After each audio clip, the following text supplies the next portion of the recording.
आइए हमारी सुष्मिता से।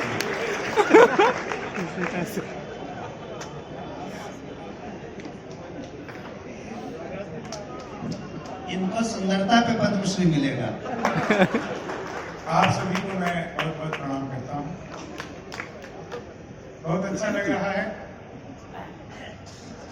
बहुत सालों बाद मैं एक ऐसा कार्यक्रम देख रहा हूँ जिसमें नेता भी हंस रहे हैं और जनता भी हंस रही है। दोनों एक दूसरे में हंस रहे हैं। नहीं, इससे पहले खाली नेता लोग हंसते थे, अब दोनों हंस रही है तो कुछ ना कुछ तो बेहतर ही है। सही बात। आदरणीय पाठक जी का धन्यवाद। उन्होंने आते ही मुझसे कहा इस पूरी महफिल में सबसे ज्यादा आप चमक रहे हैं। मैं समझ गया नेता लोग ऐसे ही बोलते हैं, पब्लिक को ऐसे ही बरकराते हैं। वो तो मैं अपनी शक्ल सुबह शीशे में देख करके आया था, नहीं तो मैं आपकी बातों में आ जाता। सोचिए मेरा क्या। हाँ जी, मुझे क्रीम नहीं मिली थी तो मैं चेरी ब्लॉसम लगा आया, जिस कारण मैं चमक रहा था। लेकिन मैं आज तक पहली बार नहीं आया हूँ। पद्मश्री सुनील जोगी जी की उपस्थिति में मैं कहना चाहता हूँ, भाई साहब, मैं पहली बार आजमगढ़ नहीं आया हूँ। मैं आजादी से 2 साल पहले 2012 में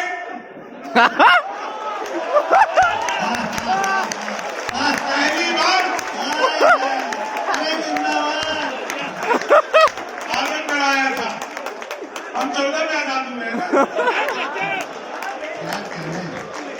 सही बात है। मैं सच बता रहा हूँ सर, बड़ी बारीक बात बताऊंगा। मैं बनारस एयरपोर्ट पहुंचा, वहां से मैंने गाड़ी की, नेविगेशन लगाया कि मुझे किस दिशा में जाना है। जैसे ही मैं लगभग 95 किलोमीटर 96 किलोमीटर चला, 2 लोग आपस में आधे घंटे से गाली गलौज कर रहे थे। मैंने नेविगेशन बंद कर दिया।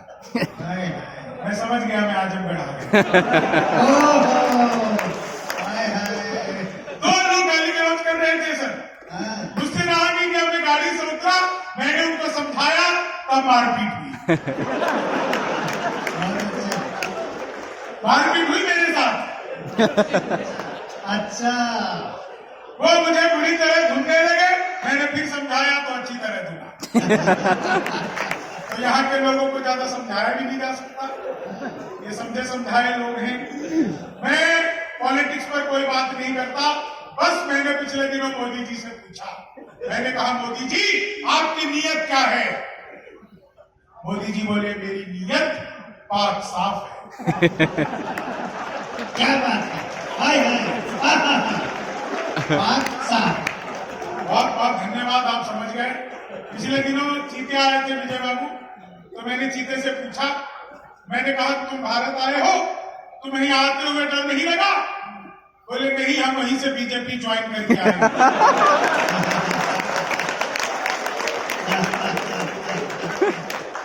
एक आदमी मेरा बोला यार ये मोदी जब से आए 500 साल पीछे चला गया।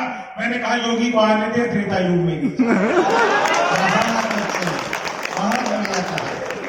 बार मैंने अपनी सगी पत्नी से पूछा। सही है। मैंने कहा क्या मैं तुम्हारे सपनों में आता हूँ? बोले नहीं, मैं हनुमान चालीसा पढ़कर भूत पिशाच निकट नहीं आए। बहुत अच्छा लग रहा है। एक बार मैं चाहता हूँ धन्यवाद की तालियां पर्यटन विभाग के लिए बननी चाहिए, जिन्होंने इतना बेहतरीन कार्यक्रम आप लोगों के लिए दिया है।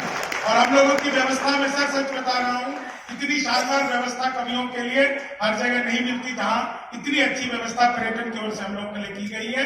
मैं पुनः आपका धन्यवाद करता हूँ।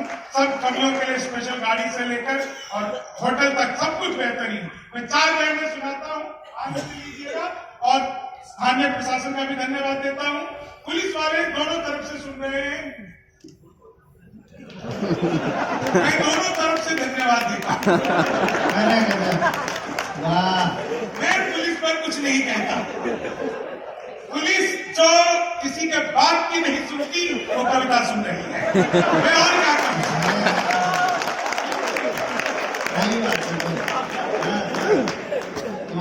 बोला था। हाँ, मैं 4 लाइन बस पुलिस के लिए सुनाता हूँ। हाँ उससे पहले मैं देखो बिहार का रहने वाला हूँ। वहां शराब बंद हो गई तो मैं दिल्ली रहने लगा। दिल्ली में केजरीवाल आ गए तो मैं फिर यूपी में नोएडा में रहने लगा।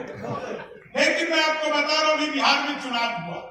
आप सब कभी सम्मेलन को सुनने वाले लोग हैं, आप लोगों तक बात जरूर पहुंचेगी क्योंकि थोड़ी बारीक बात है। हाँ और यहाँ पर जब श्रेष्ठ व्यंग्यकार सर्वेश अस्थाना जी बैठे हुए हैं तो उनकी उपस्थिति में ये व्यंग मैं कहना चाहता हूँ। अभी बिहार इलेक्शन हुआ, कांग्रेस पार्टी की कुल जमा करके 6 सीटें आई। तो राहुल गांधी ने कहा मैं सारे विधायकों से मिलना चाहता हूँ। एक बड़े हॉल में 2 सोफे लगाए गए, दोनों उसी पे बैठ गए, 3 इधर 3 इधर। बोले कि और कहाँ है? बोले सर इतने ही हैं।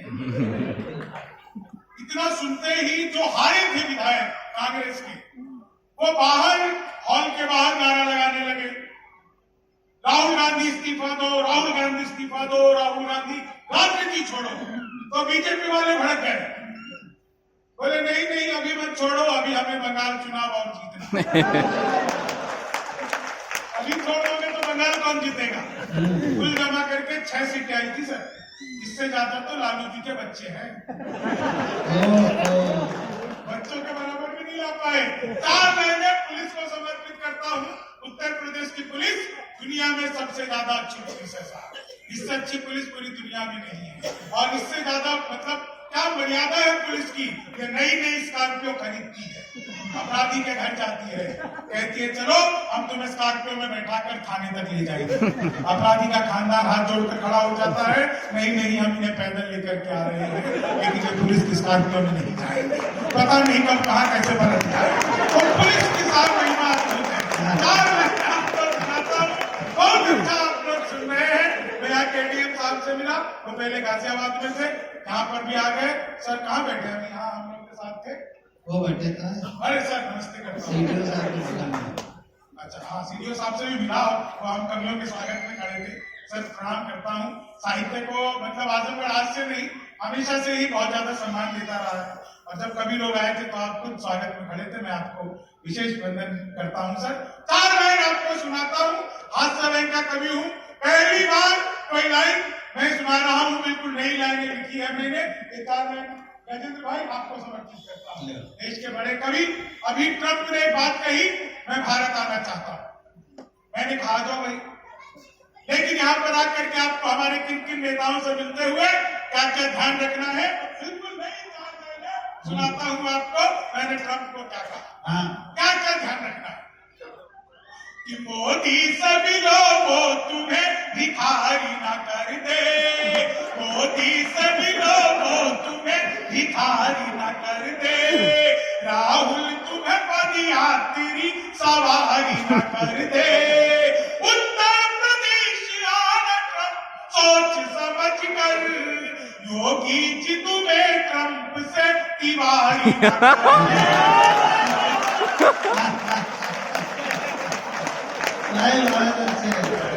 अगर मृणाल जी की बात मिल गई तो कविता सफल हुई। पूरे देश में सुनाऊंगा, पहली बार आप लोगों के बीच में सुनाया, और मैं पूरे देश में सुनाऊंगा। और सुनना 4 लाइन और सुनना, और सबको मजा आ जाएगा साहब। बहुत सारे लोग मोबाइल से मेरा फोटो बना रहे हैं। यार आज पता क्या हुआ, एक पत्रकार साहब मेरे पास आए, यहाँ का पत्रकार हमारे पास आए, बोले सर आपका एक छाया चित्र ले लो। मैंने कहा भैया छाया छाया है, चित्र नहीं आने का है।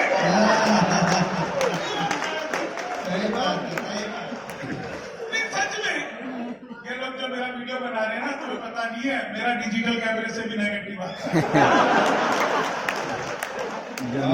महिलाएं नहीं है, मुझे बहुत अच्छा जनता पीछे खाली जी आगे बैठा ला ज्यादा समझदार हाँ दे रहा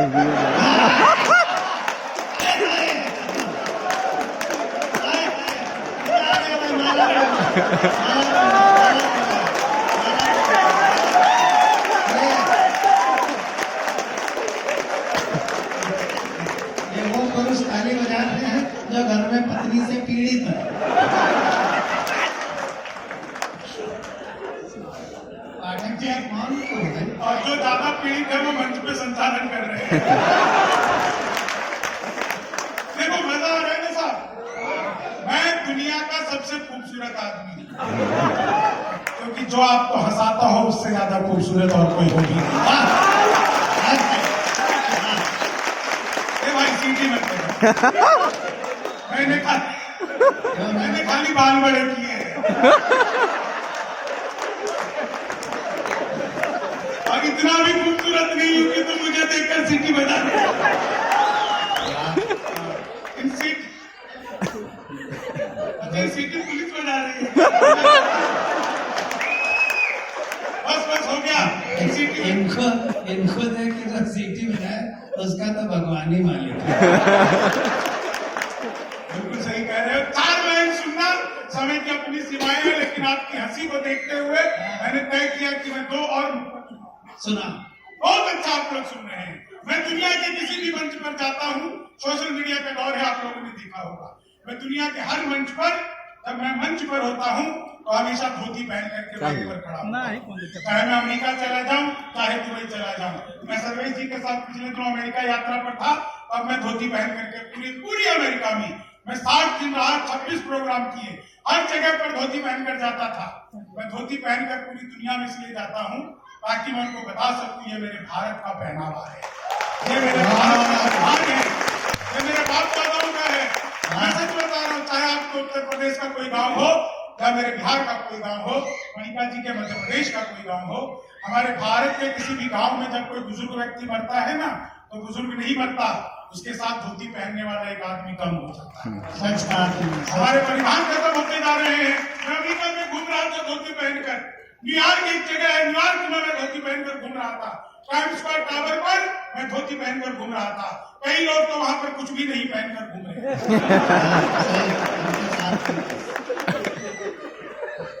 जब आप ही तो नहीं थे।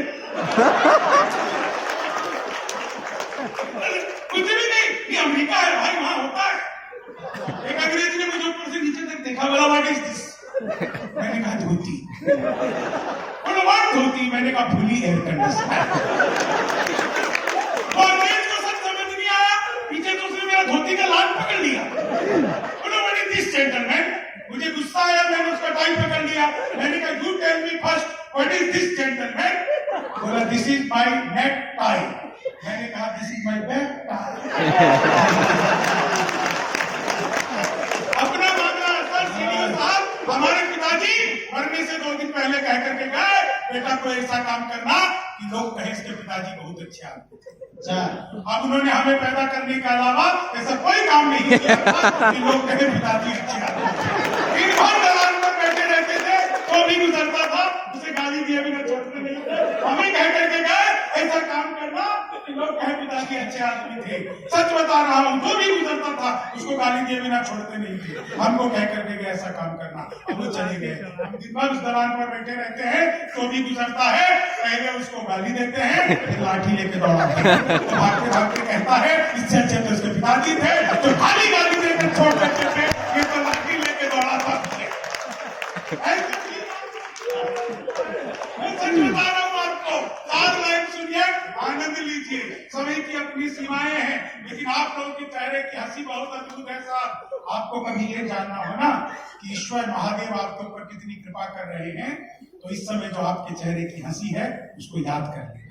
दुनिया में अमीर वो नहीं है जिसके पास करोड़ों अरबों रुपए है। अमीर वो भी नहीं है जिसके पास खूब लंबी चमचमाती गाड़ियों की फहरिस्त है।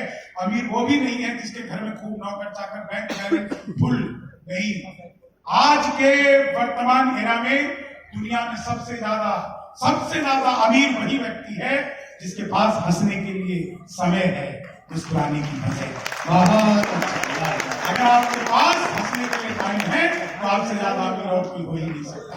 2 मुक्तक सुनाकर मैं अपना स्थान लेता हूँ, क्योंकि समय सीमा का हमें ध्यान रखना है कि तुम तोड़ो वादा और हम निभाते रहेंगे, नाराजगी ऐसे भी हम जताते रहेंगे, जब तक नहीं आते हम 15 लाख खाते में, तब तक तुम्हें मोदी जी हम जिताते रहेंगे। मैं सच बता रहा हूँ आपको, 4 लाइन अंतिम सुनिए, पोशाक पुरानी लिए अभिनव मनाओ, नफरत में भी मैं प्यार का कलरव मनाओ।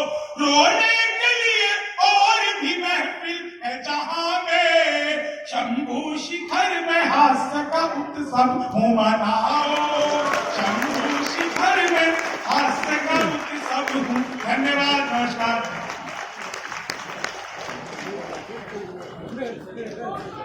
शंभू शिखर वास्तव में हास्य का उत्सव है। हम इस उत्सवता को अपनी ताली से और मजबूती करेंगे। अब हमारे पास 2 कवि बचे हैं।